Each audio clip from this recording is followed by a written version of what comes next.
إن الحمد لله نحمده ونستعينه ونستغفره ونعوذ بالله من شرور أنفسنا وسيئات أعمالنا من يهده الله فلا مضل له ومن يضلل فلا هادي له وأشهد أن لا إله إلا الله وحده لا شريك له وأشهد أن محمدا عبده ورسوله. ما بعد، ولله على الناس حج البيت من استطاع إليه سبيلا ومن كفر فإن الله غني عن العالمين. رب اشرح لي صدري ويسر لي أمري واحلل عقدة من لساني يفقهوا قولي. سبحانك لا علم لنا إلا ما علمتنا إنك أنت العليم الحكيم. اللهم انفعنا بما علمتنا وعلمنا ما ينفعنا وزدنا علما. محترم بزرگوں، قابل صد احترام بھائیو، جو ہم نے جس پچھلی مرتبہ ایک صورت کا آغاز کیا تھا سورہ تکویر کا، جس کا تقریباً نصف حصہ مکمل کیا تھا، لیکن اس کی تکمیل اس دفعہ یہ ارادہ کیا کہ اس کی تکمیل پھر کسی جمعے پہ کریں گے، دوسری نصف کی. موسم کے یعنی جو سیزن ہے، جس چیز کا جو وقت کے حساب سے، یا حج کا مہینہ، حاجی یعنی آنے شروع ہو گئے ہیں، حج کا جو مہینہ وہ قریب آ رہا ہے، جو حج کا وقت ہے وہ قریب آ رہا ہے، تو اس حساب سے ہم اس نشست میں بھی اور اگلی نشست میں بھی جیسے جس طرح سے وقت مناسب ہوا، اس کی کوشش کریں کہ نبی کریم صلی اللہ علیہ وسلم نے حج فرمایا تھا، جس کو حجۃ الوداع کہتے ہیں، جیسے ہم سب جانتے ہیں، ایک ہی آپ نے حج فرمایا تھا 10 الحجہ میں. تو اس میں حج کے موقع پہ آپ نے صحابہ کرام نے اس کو بہت تفصیل کے ساتھ ہمارے سامنے رکھا ہے، اس کو منتقل کیا لمحہ بلمحہ. تو پھر آپ نے کیا کیا، پھر کیا کیا، فلاں نے اس موقع پہ یہ پوچھا، آپ نے اس کا یہ جواب دیا، یہ بڑی تفصیل کے ساتھ اس کو ہمارے سامنے صحابہ کرام نے رکھا ہے. تو ہم اس کا ایک طرح سے جو آنکھوں دیکھا حال صحابہ کرام کی زبانی، اس کو یہاں اس کا تذکرہ کریں گے. اور ظاہر حج کا جو احادیث ہیں وہ طویل ہیں، تو اس کو شاید ایک نشست میں سمیٹنا ممکن نہیں ہوگا، لیکن اگلی دفعہ اس کی اس کو مکمل کریں گے اللہ کی توفیق سے. اس سے پہلے کہ میں اس کی ابتدا کروں نبی کریم صلی اللہ علیہ وسلم کے حج کے طریقے کی، جو حج کے بعض مناسک، تاکہ جو بعد میں ہم اس قصے کا ذکر کریں ان کے حج کے طریقے کا، تو وہ اس کو سمجھنے میں دقت نہ ہو. تو پہلے ایک، بے شک ہم میں سے اکثر ساتھیوں نے حج کیا ہوا ہے، اس لیے آپ جانتے ہیں حج کے مناسک، یعنی اجمالی خاکہ سب کے ذہن میں ہے، لیکن پھر بھی یاد دہانی کے طور پہ میں 5-10 منٹ آپ کے سامنے ایک حج کا ایک اجمالی خاکہ بغیر کوئی تفصیلی احکام کے آپ کے سامنے رکھتا ہوں. اور پھر جو نبی علیہ وسلم کا طریقہ ہے، اس میں جو وہ ظاہر و ساری طریقوں کا ہی، ساری ان میں سے مناسک کا اس میں ذکر ہے، تو وہ زیادہ اچھے ذہن نشین ہو سکتے ہیں. سب سے پہلے انسان گھر سے میقات کی طرف جاتا ہے، میقات پر احرام باندھتا ہے. اللہ تعالیٰ نے 5 میقاتیں مقرر فرمائی ہیں، مختلف سمتوں سے آنے والوں کے لیے الگ الگ میقات جو ہے مقرر کی گئی ہے، جیسا کہ آگے حدیث میں بھی تفصیل آئے گی. تو میقات پر جا کر احرام باندھا جاتا ہے، یعنی احرام میں داخل ہونے کی نیت کی جاتی ہے، جس کے بعد کئی پابندیاں جو ہے انسان پہ لاگو ہوتی ہے. اس کے بعد وہ تلبیہ پکارتا ہے اور آگے مکہ کی طرف چلتا ہے. اس میقات پر اور بھی صفائی ستھرائی کے حساب سے بھی کئی کام ہوتے ہیں کرنے کے. یہاں پہ کس چیز کی وہ نیت کرتا ہے میقات پر؟ حج کے تعلق سے ہم بات کر رہے ہیں. تو حج کی جس حج کی نیت کی جائے 3 اقسام ہیں، جس کی نیت جو ہے وہ میقات پر ہی اس کا تعین کیا جاتا ہے، کس قسم کا ہم حج کر رہے ہیں. تو معروف 3 اقسام ہیں. اصل میں ان تینوں قسموں کا آگے جو تفصیلی رسول کریم صلی اللہ علیہ وسلم کے حج کا طریقہ آئے گا، اس میں تینوں کا ذکر آئے گا، اس لیے میں ان کو یہاں پر ان کی تشریح کرنا ایک اجمالی طور پہ مناسب سمجھتا ہوں. ایک کا افراد، حج افراد، دوسرا حج قران، تیسرا حج تمتع. یہ 3 اقسام ہیں. اور اگر آپ ان کے جو لفظی معنی ہے، ہر قسم کے جو مطلب ہے اس کو سمجھ لیں، اس کو ذہن نشین کر لیں، اس کو اس کے طریقے کے ساتھ جوڑیں، تو پھر انشاءاللہ بھولے گا نہیں کہ ہر جو قسم ہے اس میں بنیادی طور پہ فرق کیا ہے. سب سے پہلے حج افراد. افراد ایک فرد ہوتا ہے، اردو میں استعمال ہوتا ہے، یعنی اکیلا، فرد، اکیلا. تو حج افراد اس کو کہتے ہیں جس میں صرف حج کو کیا جائے، یعنی حج کو مفرد طور پہ، صرف حج کو ہی بغیر عمرے کے صرف حج کو سر انجام دیا جائے. حج افراد وہ حج ہے جس میں صرف حج کو یعنی ادا کیا جائے، اس میں عمرہ اندر شامل نہ ہو. دوسرا حج قران ہے.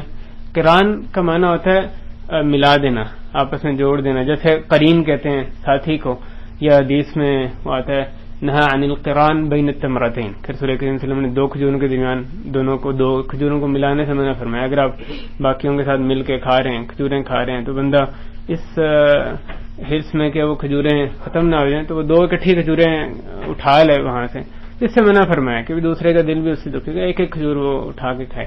یہاں مقصد اس کا یعنی کھانے کا آداب نہیں بلکہ میں لفظ کا اصل میں بتانا چاہ رہا ہوں. حدیث میں جو لفظ آیا نہا عن القران بین التمرتین، 2 کھجوروں میں قران کرنے سے منع کیا. تو قران اسی طرح سورہ قاف میں بئس القرین، یعنی قرین کا معنی جو ہے وہ قرین ساتھی کے لیے جو ساتھ رہتا ہے اس کے لیے استعمال ہوا. تو قران کہتے ہیں 2 چیزوں کو ملانے کے لیے. عقد قران بھی آپ نے سنا، عقد نکاح کو عقد قران بھی کہا جاتا ہے جو ایک عورت اور مرد کو آپس میں رشتہ ازدواج منسلک کر دیتے ہیں.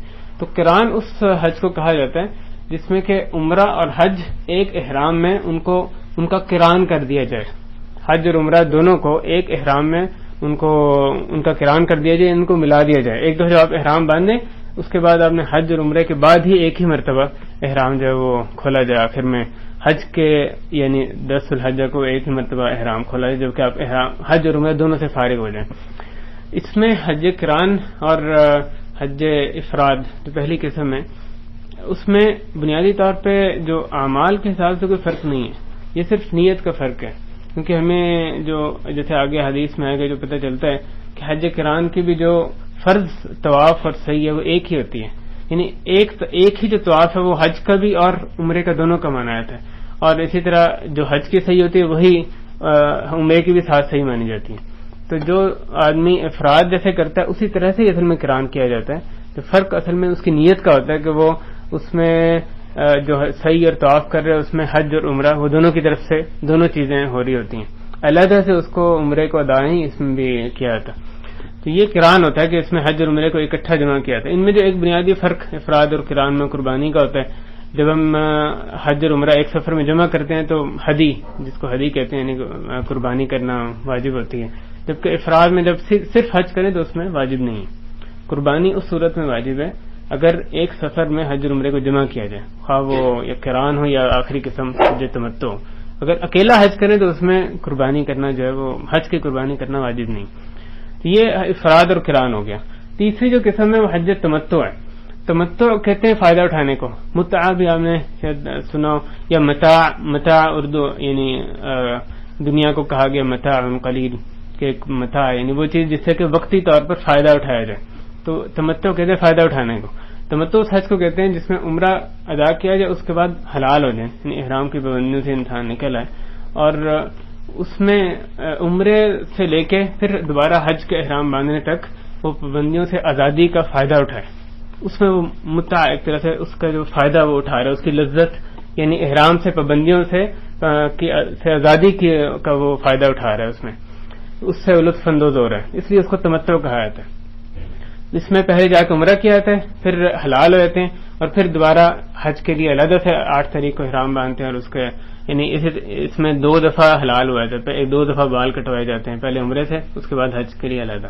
اس میں بھی جیسے میں نے ذکر کیا کہ حج عمرہ کیونکہ ایک سفر میں جمع کیا جائے اس لیے اس میں بھی قربانی جو ہے وہ لازم ہوتی ہے. یہ بنیادی فرق ہے جو کہ افراد قران اور تمتع میں. اب ان میں جو ایک اور مسئلہ، اس مسئلے کا بھی رسول کریم صلی اللہ علیہ وسلم کے آگے ہدایات میں ذکر آئے گا، وہ قربانی کا ہدی کا مسئلہ ہے.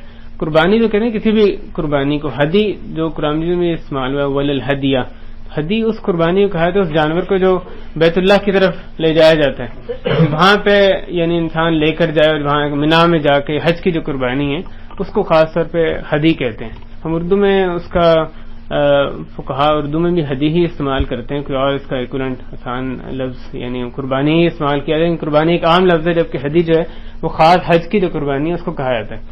تو ہدی کا جو جانور ہے، جو حج کی قربانی کا جانور، اس کو ساتھ لے جانے کے تعلق سے جو ہمیں ہدایت ملتی ہے حدیث میں، جو اس کو ساتھ لے کر جائے اس کو حج تمتع وہ نہیں کر سکتا، اس کو قران ہی کرنا ہے. جو اپنی قربانی میقات سے خود فزیکلی قربانی اپنے ساتھ لے کر جائے، جو کہ آج سے ایک دور پہلے تک ممکن 50 سال پہلے تک ایک عام معمول تھا، اب تو شاید ہی کوئی کرتا ہو، لیکن رسول کریم صلی اللہ علیہ وسلم کے دور میں اس کے بعد بھی ایک عرصے تک یعنی لمبے عرصے تک یہ تھا کہ قربانی میقات سے ہی بندہ ساتھ لے کے آتا تھا. اس کو کہتے تھے کہ ہدی ساق الہدیہ، کہ اس کو اپنے ساتھ لے کر جا رہے ہیں. تو اس صورت میں جب وہ ہدی ساتھ لے کر جائے، جب تک وہ ہدی اپنی جگہ پر نہ پہنچے، مینا میں اس کو ذبح کرنے کا وقت نہ آ جائے، احرام نہیں کھول سکتا تھا. یعنی تمتع نہیں کر سکتا تھا، اور جو ہدی نہ لے کر جائے اس کے لیے زیادہ افضل نے قرار دیا کہ وہ تمتع کریں. یہ حج کی اقسام کے تعلق سے ایک اجمالی خاکہ تھا. اب جو حج کے اعمال ہیں، جو عمرے کے تو ہم سب کو معلوم ہے، یعنی احرام باندھنا، پھر طواف اور سعی، اور اس کے بعد حلق یا قصر. حج کے جو اعمال ہیں بنیادی طور پہ 5 دن ہوتے ہیں. 8 تاریخ کو شروع کیا جاتا ہے حج، 8 تاریخ کو احرام باندھتے ہیں اور مینا میں جا کے ظہر، عصر، مغرب، عشاء اور اگلے دن کی فجر 9 تاریخ کی جو یوم عرفہ کی فجر ادا کی جاتی ہیں. تو یہ 5 نمازیں مینا میں ادا کی جاتی ہیں، 8 کی ظہر سے لے کے 9 کی فجر کی نماز تک. اور اس کے بعد جب سورج نکل جاتا ہے اس کے بعد عرفات روانہ ہو جاتے ہیں. عرفات میں جا کے جب بھی پہنچے وہاں پہ ظہر، عصر عرفات کے اندر پڑھنا کوئی لازم نہیں ہے، کیونکہ عرفات کے وقوف کا وقت اس کے بعد شروع ہوتا ہے. یعنی ظہر عصر کے پہلے خطبہ ہوتا ہے، پھر ظہر عصر اکٹھی پڑھی جاتی ہے. اس کے بعد جو عرفات کے وقوف کا وقت شروع ہوتا ہے جو کہ مغرب تک رہتا ہے. ہر عرفات کی حدود کے اندر وہاں پہ قیام کیا جاتا ہے، اللہ کا ذکر وغیرہ. پھر جب مغرب ہو جاتی ہے، یہ 9 تاریخ کا ذکر ہے، جب مغرب ہو جاتی ہے تو اس کے بعد پھر سارے حاجی جو ہے مزدلفہ کی طرف روانہ ہوتے ہیں بغیر مغرب پڑھے. مزدلفہ میں جا کے جب پہنچ جاتے ہیں اس کے بعد وہ مغرب اور عشاء اکٹھی کر کے جمع اور قصر کر کے وہ پڑھتے ہیں. عشاء کے وقت میں مغرب اور عشاء پڑھتے ہیں. پوری رات وہ مزدلفہ میں گزاری جاتی ہے. اگلے دن اب عید کا دن آ گیا 10 تاریخ، جو کہ 8 کو شروع ہوا تھا حج، تو یہ تیسرا دن بنتا ہے حج کے اعمال کے تعلق سے. تو 10 تاریخ ہے جو عید کا دن ہے، اس میں سب سے پہلے جب کچھ روشنی ہوتی ہے، صبح فجر کے بعد ذکر کیا جاتا ہے، جب کچھ روشنی ہوتی ہے پھر مینا کی طرف روانہ ہو جاتے ہیں. اس دن 4 کام کرنے کے ہوتے ہیں حاجیوں کے لیے. جو عید کے دن حاجیوں کے لیے 4 کام کرنے کے ہوتے ہیں. سب سے پہلے وہ رمی کرتے ہیں، صرف ایک جو جمرہ عقبہ کی جو بڑا جمرہ ہے یا بڑا شیطان اس کو کہتے ہیں، اس کی وہ رمی کرتے ہیں. اور اس کے بعد قربانی کی جاتی ہے، اور اس کے بعد اپنے بال کٹوائے جاتے ہیں، اور آخر میں طواف زیارت اور اس کے ساتھ صحیح جو ہے وہ بھی کی جاتی ہے. یہ 4 کام ہوتے ہیں. سب سے پہلے میں دوبارہ کا ذکر کرتا ہوں، سب سے پہلے جا کے رمی کرتے ہیں، اس کے بعد قربانی کرتے ہیں، اور اس کے بعد اپنے بال کٹواتے ہیں. اور جب یعنی اس کے ساتھ ہی احرام کی پابندیاں ختم ہو جاتی ہیں سوائے بیوی کے پاس جانے کے، پھر طواف زیارت کرتے ہیں جس سے انسان مکمل طور پہ جو وہ آزاد ہو جاتے ہیں پابندیوں سے. اور طواف زیارت کے بعد صحیح جو ہے وہ بھی بعض حالات میں کی جاتی ہے، بعض میں نہیں، جیسے یعنی اس میں علیحدہ تفصیل ہے. اس کے بعد جو باقی یہ 3 دن ہو گئے، سب سے زیادہ اعمال جو کرنے کے حج کے یہی دن ہیں، 10 الحجہ کو کرنے کے ہوتے ہیں. اسی لیے اس کو یوم الحج الاکبر کہا جاتا ہے. جیسے سورۃ توبہ میں جس دن کا ذکر ہوا ہے وَأَذَانٌ مِّنَ اللَّهِ وَرَسُولِهِ إِلَى النَّاسِ يَوْمَ الْحَجِّ الْأَكْبَرِ إِنَّ اللَّهَ بَرِيءٌ مِّنَ الْمُشْرِكِينَ وَرَسُولُهُ. تو حج کا جو سب سے بڑا دن ہے وہ اس کو 10 الحجہ کو قرار دیا تھا، کیونکہ سب سے زیادہ جو مناسک ہیں اعمال حج کے کرنے کے اعمال، حج میں کرنے کے اعمال ہیں، وہ اس دن میں ادا کیے جاتے ہیں. باقی جو دن ہیں ان میں ایک ہی کام ہے، 11، 12، 13 ذوالحجہ، ان میں ایک ہی کام کرنے کا، اور 2 یعنی سب میں یکساں ہی کام ہے. اس میں پہلی بات یہ کہ ان کی راتوں کو مینا میں گزارنا ہے، اور دوسرا کام یہ کہ زوال کے بعد، زوال سے مراد جب یعنی سورج ڈھلنا شروع ہو جاتا ہے تو زوال کے بعد کنکریاں جو رمی کرنی ہے. یہ 2 ہی کام جو ہیں 11، 12، 13 کو ہوتے ہیں. باقی انسان جو بھی یعنی ذکر مشغول رہے وہ ایک علیحدہ بات ہے. جو بنیادی طور پہ مناسک ہیں وہ یہ 2 ہی 11، 12، 13 کو ہوتے ہیں. پھر 12 کو بھی نکلنے کی اجازت ہے، اگر مغرب سے پہلے جو نکلنا چاہے نکل جائے، اور جو ٹھہرنا چاہے تو وہ اس کو زیادہ ثواب کا باعث ہے کہ رسول کریم صلی اللہ علیہ وسلم خود ٹھہرے تھے. تو 13 ذوالحجہ کو وہ ٹھہر کے پھر وہاں رمی کرنے کے بعد زوال کے اس کے بعد وہاں سے نکلتا ہے. اور مکہ میں پھر اس کے بعد وہ اگر مزید ٹھہرنا چاہے تو 1 دن، 2 دن یا ہفتہ ہے جب تک ٹھہرنا چاہے. جب بھی وہ جائے گا واپس اپنے گھر کی طرف روانہ ہونا چاہے گا تو اس سے پہلے اس کو طواف وداع کرنا ہے. جو آخری کام جو حاجی کو کرنا ہوتا ہے مکہ سے نکلتے وقت وہ طواف وداع ہے. اور وداع کا معنی یہ ہے کہ وداع یعنی الوداع کہہ رہے ہیں اس کو، آپ اس کو اس سے رخصت ہو رہے ہیں. تو وہ طواف وداع لازمی ہے کہ آخری کام ہی ہو. اس کو طواف وداع کہا اس لیے ہے کہ وہ الوداع وہاں سے کہ اس کو کعبہ کو الوداع کہتے ہوئے ہوتا ہے. اور یہ طواف وداع یہ سارے اعمال ہیں. ایک طواف قدوم ہے، اس کا بھی آگے ذکر آئے گا. تو وہ طواف قدوم کہتے ہیں ارائیول کو. آپ نے ایئرپورٹ پہ دیکھا ہو لکھا ہوتا ہے قدوم اور مغادرہ، یعنی ارائیول اور ڈپارچر، جو 2 بورڈز ہوتے ہیں فلائٹس کے، اس پہ جو ارائیول ہے اس کو قدوم لکھا ہوتا ہے. تو قدوم کا معنی ہے ارائیول. طواف قدوم اس کو کہا جاتا ہے جب انسان یہاں سے حج عمرے کے لیے وہاں جاتا ہے، حج کے لیے جاتا ہے مکہ، تو جو پہلا طواف کرتا ہے یعنی جو ارائیول پہ وہ طواف کر رہے ہیں، وہاں پہنچتے ہی پہلے جو طواف کر رہے ہیں اس کو طواف قدوم کہا جاتا ہے. اب وہ اگر تمتع ہے تو عمرے کا طواف ہوگا، اگر وہ یعنی حج افراد یا قران ہے تو وہ اس کے لیے وہ سنت ایک طواف ہوگا. لیکن ہر صورت میں جو طواف قدوم ہے وہی طواف رہے گا جو کہ حج کے لیے جب پہنچتے ہیں اس وقت جو پہلا طواف کیا جاتا ہے. اس کے تعلق سے کچھ خاص احکام ہے جو کہ آگے بھی جن کا تذکرہ ہوگا. ایک اجمالی خاکہ تھا جو کہ حج کے مناسک کا، اور اس حدیث میں جو آگے یہ منسک ہے جو رسول کریم صلی اللہ علیہ وسلم کا، یہ جو لفظ شاید کئی مرتبہ استعمال ہوتا ہے مناسک، یہ کہتے ہیں یہ جو مناسک کا لفظ منسک کی جمع ہے. مناسک کا جو لفظ ہے وہ حج اور عمرے کے لیے بھی استعمال کیا جاتا ہے، اور دوسرا جو ان میں کام ہوتے ہیں اس کے لیے بھی اس لفظ کا ان پر بھی اطلاق ہوتا ہے. یعنی مثلا رمی کرنا ہے، طواف کرنا ہے، صحیح کرنی ہے، حجامت کرانی ہے، تو ہر کام کو بھی منسک کہا جاتا ہے، ان کو ملا کے بھی مناسک کہا جاتا ہے. حج اور عمرے اس کو بھی منسک کہتے ہیں، مناسک کہتے ہیں اس عبادت کو، اور جن میں کرنے کے کام ہے اس کو بھی منسک جس کی جمع جو ہے مناسک ہے وہ مناسک کہا جاتا ہے. تو یہ جو اس میں جتنے آپ دیکھیں گے نبی کریم صلی اللہ علیہ وسلم کا جو حج کا طریقہ ہے، اس میں بنیادی طور پہ جو حدیث جو اس کا ماخذ ہے اس طریقے کی، وہ حضرت جابر ابن عبداللہ رضی اللہ تعالیٰ عنہ ان کی روایت کردہ حدیث ہے جو صحیح مسلم میں آئی ہے، اور اس میں اسی نام سے صفت حجۃ النبی صلی اللہ علیہ وسلم میں ایک باب موجود ہے. وہ حدیث جو ہے وہ مشکات میں بھی موجود ہے، جو لوگ دیکھنا چاہیں. اس حدیث میں سب سے طویل حدیث جو ہے اس باب میں وہی آئی ہے جو نبی صلی اللہ علیہ وسلم کا پورا شروع سے شروع کرتے ہیں، مدینہ میں ایسے کیا، انہوں نے شروع ایسے کیا، آخر تک لے کے آتے ہیں. اور پھر کچھ جو اس کی یعنی اضافات ہیں وہ دیگر روایات سے ہوتے ہیں، کہ حضرت ابن عمر کی حدیث آئی ہے، انس بن مالک کی، کچھ حضرت عائشہ رضی اللہ عنہا سے بھی اس میں روایات ہیں. تو وہ ان کو جو یہاں پہ ہم جو روایت آپ کے سامنے اللہ کی توفیق سے میں رکھوں گا، اس میں ان کو ہم جمع کر کے اکٹھے رکھیں گے. یعنی حضرت جابر کی جو طویل حدیث ہے اس میں جہاں پہ کچھ جو ایک طرح سے فلم پلانس ہیں، کچھ جو مزید اضافات ہیں وہ دوسری روایات سے آ رہی ہیں، اس میں بغیر ذکر کیا ہم اکٹھے ایک قصے کے طور پہ اس کو یہاں پہ بیان کریں گے. آگے سارے ساتھی آ جائے نا بھائی. اس کی ابتدا کرتے ہیں. سب سے پہلے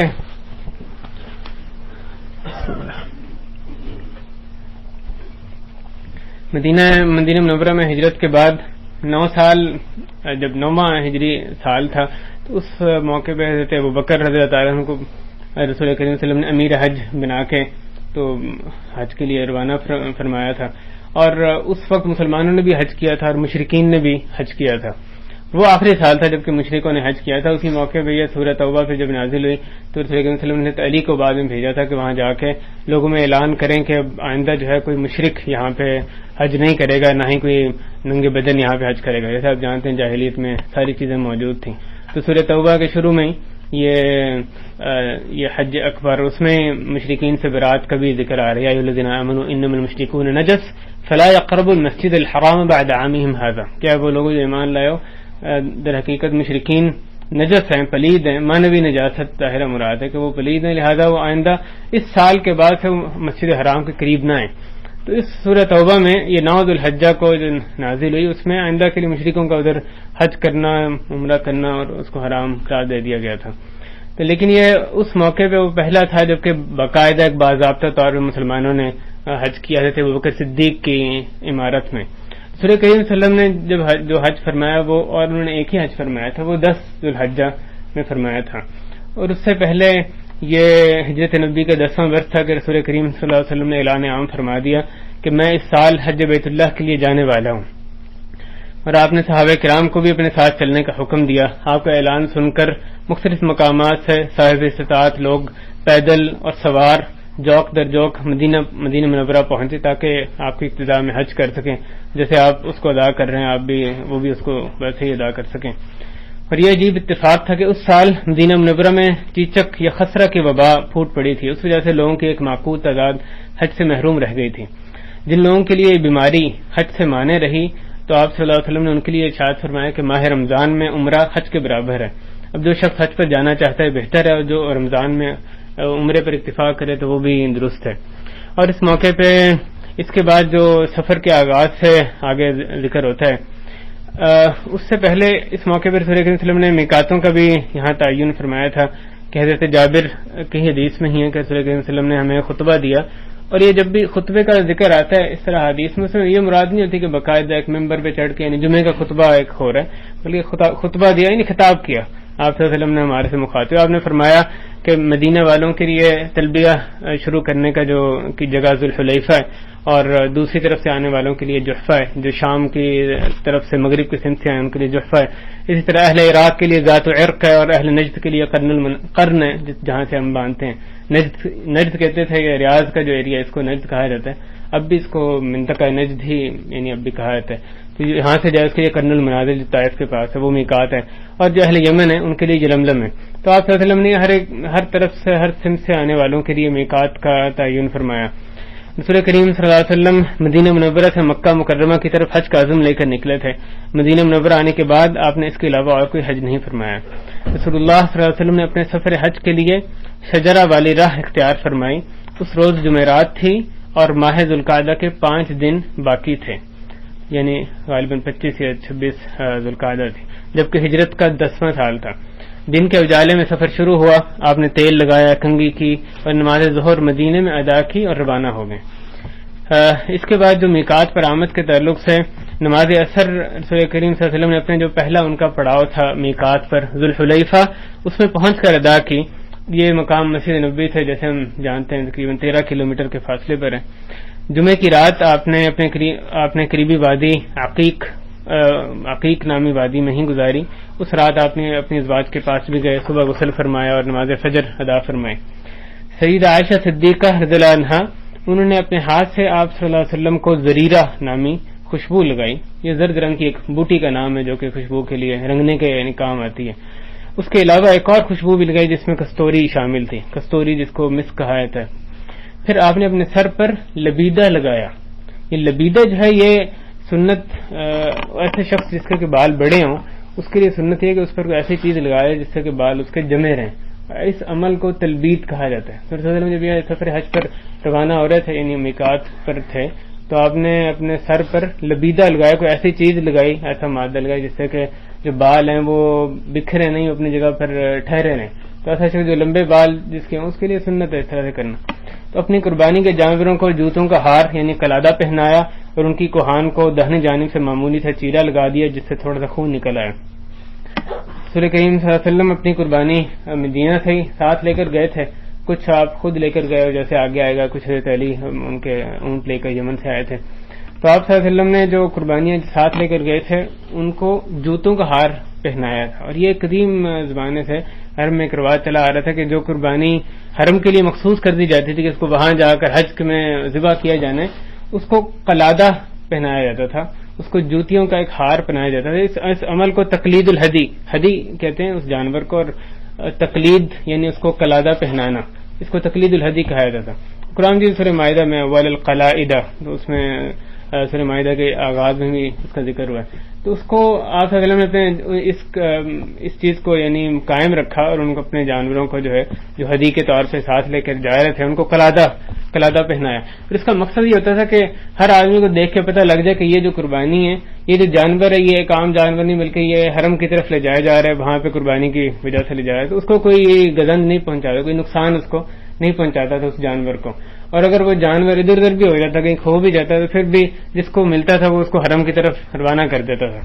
تو یہ اس کی ایک تقدیس جو ہے وہ جانور کی ایک یعنی آ جاتی تھی، اس کا خیال رکھتے تھے لوگ اس وجہ سے. اور اس کے ساتھ ہی جو دوسری یہاں بات دیکھ رہے ہیں کہ اونٹ کی کوہان کی داہنی جانب سے آپ نے چیرا لگایا، تو یہ اونٹ کے تعلق سے ایک اور اضافی سنت ہے. یہ جو قلادہ یا تقلید کا عمل ہے تو ہر چاہے بکری لے کے جا رہا ہے، گائے یا اونٹ ہے، ہر ایک کے لیے یکساں ہے. لیکن اونٹ میں جو اضافی چیز ہے وہ اس کو اشعار کہا جاتا ہے. یعنی اشعار کہتے ہیں اصل میں نشانی لگانے کو. تو اونٹ کے جو کوہان ہوتی ہے اس کے داہنی جانب سے ایک معمولی سا چیرا لگایا جاتا ہے جس سے تھوڑا سا خون وہاں سے رس جاتا ہے، اور اس خون کو پھر کوہان اور اس کے بالوں پر وہیں پہ ہی اس کی کوہان پر ہی مل دیتے ہیں. یہ بھی اونٹ کی ایک اور نشانی کے طور پہ ہی وہ یہ عمل جو ہے کیا جاتا ہے. تو رسول اللہ علیہ وسلم جب اپنے ساتھ اونٹ لے کر جا رہے تھے آپ نے ان کی تقلید بھی فرمائی، یعنی ان کو قلادہ یا جوتوں کا ہار بھی پہنایا. اور ساتھ کیونکہ وہ اونٹ ساتھ لے کر جا رہے تھے، اگر گائے بکری ہوتی تو یہ ان کے لیے عمل نہ ہوتا. تو اونٹ پہ آپ نے اشعار بھی کیا، اشعار الہدی، یعنی اس پہ کوہان پہ بھی اس طرح چیرا لگا کے وہ بھی نشانی بھی آپ نے اس کو بھی مطلب ادا فرمایا. اس کے بعد اس سفر میں آپ اپنی قربانی اپنے ساتھ لے گئے تھے. اس کے بعد آپ کی احرام کا ذکر ہے تو پھر آپ اپنی اونٹنی قصواء پر سوار ہوئے، آپ کی اونٹنی کا نام تھا، اور جب وہ مسجد ذوالحلیفہ کے قریب پہنچی تو آپ نے تلبیہ پکارنا شروع کیا. یہ تلبیہ پکارنے کا ذکر آگے بھی دو مزید جگہ پہ شاید آئے گا، آپ کو شاید لگے تکرار ہے. اصل میں یہ کیونکہ یعنی متعدد روایات کو جمع کیا گیا تو بعض دفعہ دوسری روایت میں وہی چیز ہوتی ہے، اس کو ویسے ہی وہاں پہ ثبت کر دیا جاتا ہے، اس لیے بعض جگہوں پہ تکرار بھی محسوس ہوتا ہے. تو جیسے روایات میں اسی طرح ہم اس کا یعنی تذکرہ کریں گے. لیکن بات ہمیں لگ جاتی ہے کہ یہ بات جو ہے یہ پہلے آ چکی ہے، لیکن دوسری روایت میں مزید اس کی کچھ تفصیل آئی تھی. اس کے بعد آپ نے حج اور عمرہ دونوں کا اکٹھا تلبیہ پکارا جو کہ حج قران کا تلبیہ تھا.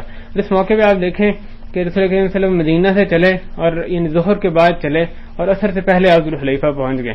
اس کے باوجود آپ نے جو تلبیہ تھی وہ مدینہ سے نہیں پکاری، آپ نے وہ یعنی جا کے جب ذوالحلیفہ میں ٹھہرے وہاں پر ہی آپ نے تلبیہ پکارنا شروع کیا، احرام کی حالت وہیں سے شروع کی. اس کی سنت یہی ہے کہ احرام کی حالت میں انسان میقات پر ہی داخل ہو، اس سے پہلے پہنچ کر اگر ہم یہیں سے جہاز میں بیٹھیں اور وہیں سے لبیک اللہم لبیک شروع کر دیتے ہیں تو یہ خلاف سنت کام ہے، اس کا ہمیں کوئی اضافی ثواب ملنے والا نہیں ہے. بلکہ میقات پر جب پہنچ جائیں بے شک کپڑے پہلے آپ پہن لیں، اس میں کوئی پابندی نہیں، لیکن جو نیت کرنا ہے احرام میں داخل ہونے کی، تلبیہ پکارنا ہے، وہ میقات پر پہنچ کر ہی جب اس کے انسان واضح آ جائے اگر جہاز پہ جا رہے ہیں تو اس وقت ہی اس کو شروع کرنا چاہیے، جیسا کہ رسول اللہ علیہ وسلم کی یہاں پہ یہ آپ کی سنت سے واضح ہے. تو رسول کریم صلی اللہ علیہ وسلم نے حج اور عمرہ دونوں کا اکٹھا تلبیہ پکارا جو کہ حج قران کا تلبیہ تھا. جیسے میں نے ذکر کیا حج اور عمرہ کو ایک احرام میں جمع کرنا وہ حج قران کہلاتا ہے. تو آپ صلی اللہ علیہ وسلم نے حج قران کا تلبیہ پکارا تھا کیونکہ آپ صلی اللہ علیہ وسلم اپنی قربانی اپنے ساتھ لے کر جا رہے تھے، اور لوگوں کو بھی یہی ارشاد فرمایا کہ جو حج اور عمرے دونوں کا تلبیہ چاہتا ہے وہ اس طرح تلبیہ کہے، اور جو صرف حج یا عمرے کی نیت رکھتا ہو تو وہ بھی صحیح اور اس کا وہ تلبیہ پکارے. صرف عمرے سے مراد یہ کہ جو عمرہ کر کے پھر حلال ہو جائے پھر دوبارہ حج کا یعنی بعد میں احرام باندھنا چاہتا ہے حج تمتع کی صورت میں.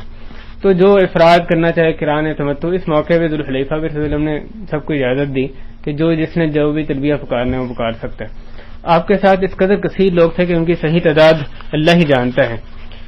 پھر آپ نے تلبیہ توحید پکارنا شروع کیا، لبیک اللہم لبیک لبیک لا شریک لک لبیک ان الحمد والنعمت لک والملک لا شریک لک. میں حاضر ہوں اے اللہ، میں حاضر ہوں تیرا کوئی شریک نہیں، میں حاضر ہوں تمام تعریفوں تمام نعمتیں تیری ہی اور بادشاہت بھی تیری ہے، تیرا کوئی شریک اور ساجی نہیں. اس کو تلبیہ توحید حدیث میں ہی کہا گیا ہے. اس میں سب سے جو بڑا پیغام ہے یہ توحید کا پیغام ہے، اسی مناسبت سے تلبیہ توحید کہتے ہیں. جبریل امین علیہ الصلوۃ والسلام وہاں پر تشریف لائے اور کہا کہ اپنے صحابہ کو آپ صلی اللہ علیہ وسلم کو کہا کہ آپ اپنے صحابہ کو حکم دیں کہ وہ تلبیہ بلند آواز سے کہیں.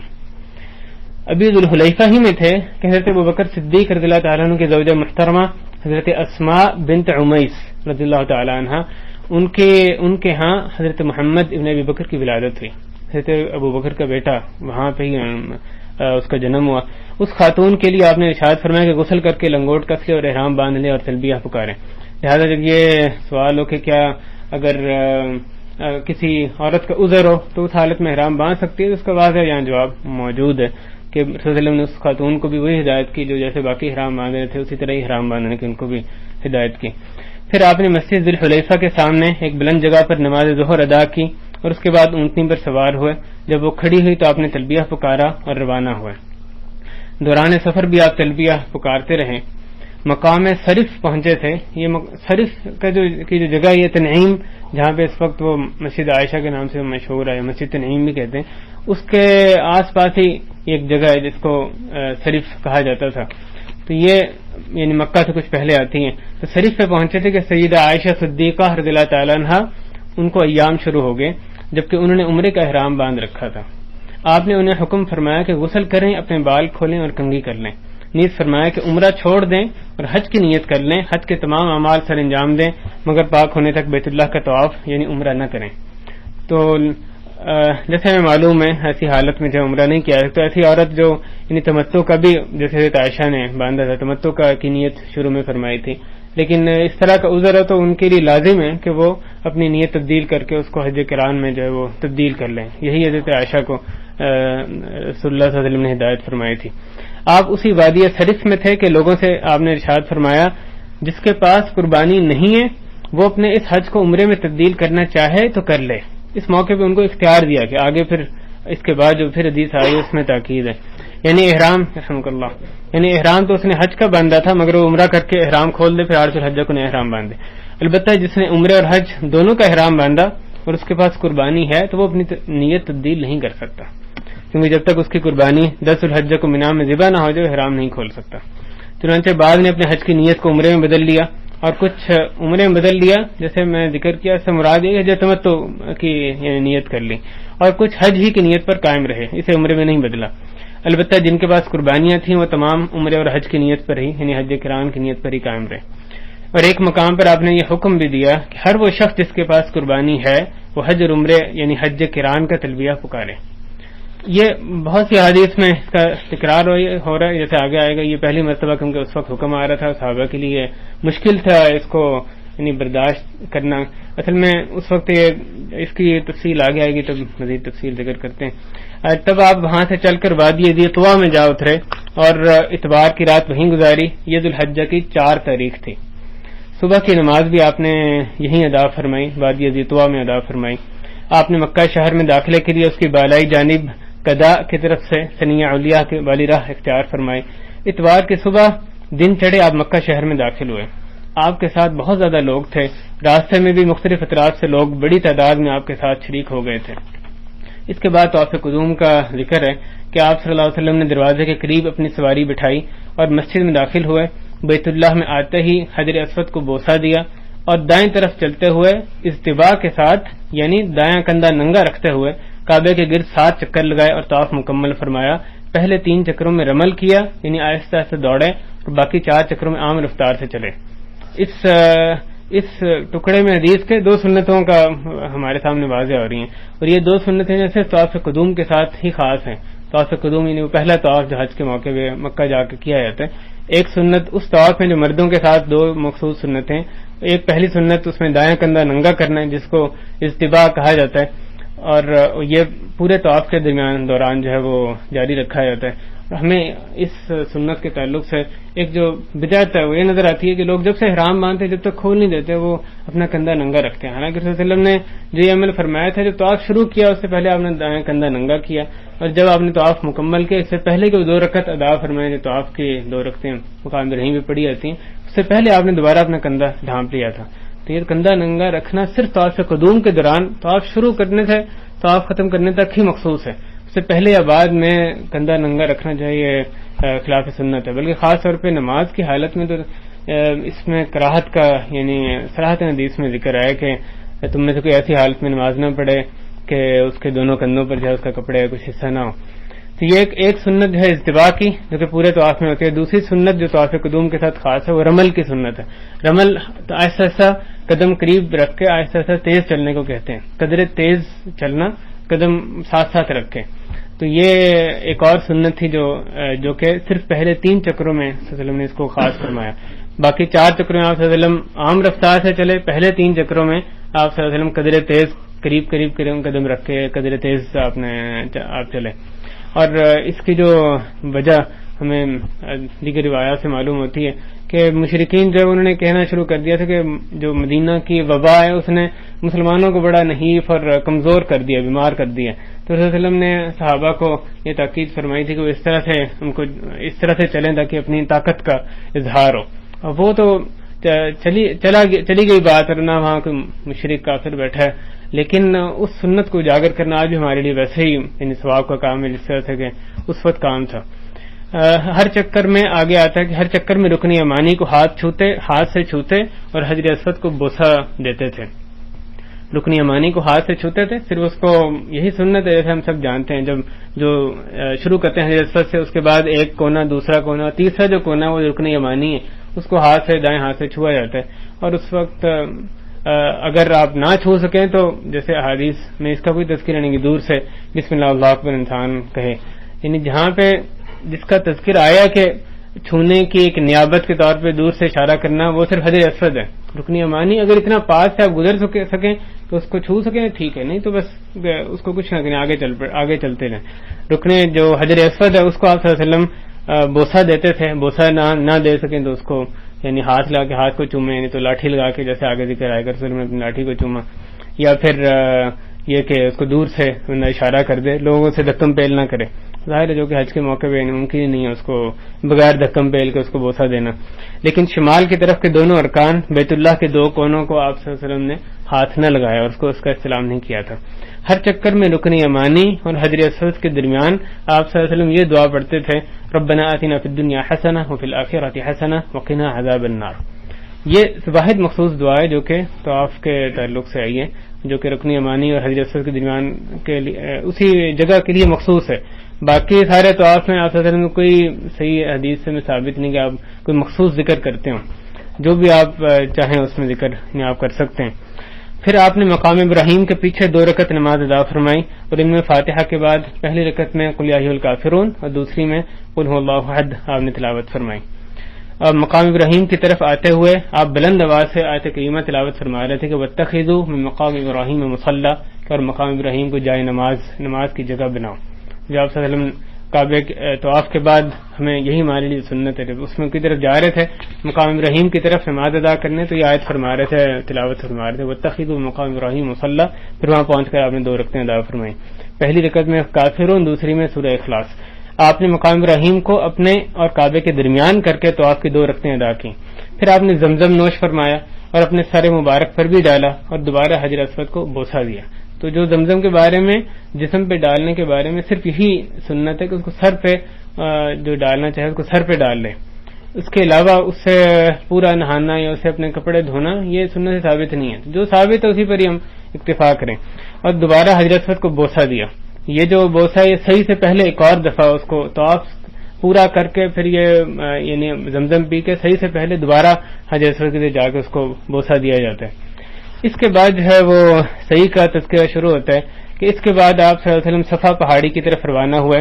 صفا کے قریب پہنچے تو آپ کی زبان مبارک پر یہ الفاظ تھے ان الصفا والمروۃ من شعائر اللہ ابدأ بما بدأ اللہ بہ، کہ صفا اور مروہ اللہ کے دین کی نشانیوں میں سے ہیں، میں اسی سے ابتدا کرتا ہوں جس سے اللہ تعالیٰ نے ابتدا فرمائی. اس سے کیا مراد ہے کہ اللہ تعالیٰ نے فرمایا ان الصفا والمروہ، پہلے صفا کا ذکر فرمایا تو آپ صلی اللہ علیہ وسلم اس آیت کو تلاوت کرنے کے بعد کہا کہ میں اس سے ابتدا کرتا ہوں، میں بھی یعنی اپنی صحیح جو ہے صفا سے شروع کرتا ہوں جس کا اللہ تعالیٰ نے اس آیت میں جس پہاڑی کا پہلے ذکر کیا.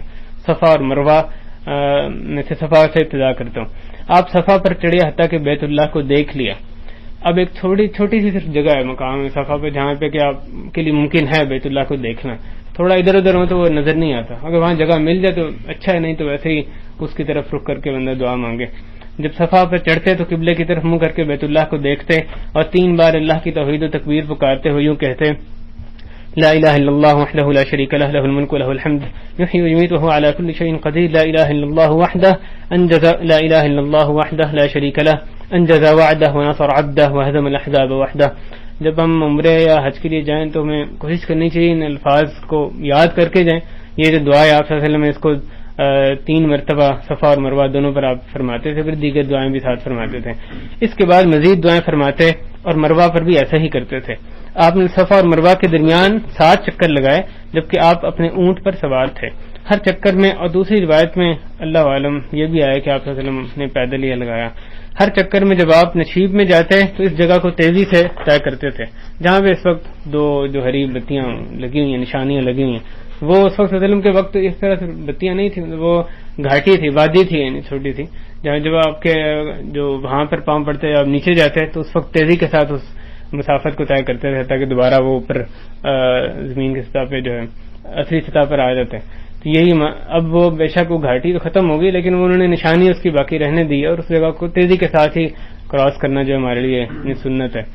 اس کے بعد جس حجامت کا تعلق جو آخری کام ہے یعنی عمرے کے تعلق سے کہ جب صفا و مروہ کی صحیح مکمل ہو گئی تو آپ نے ان تمام لوگوں کو جو اپنے ساتھ قربانیاں نہیں لائے تھے حجامت کے بعد احرام کھول دینے کا حکم دیا.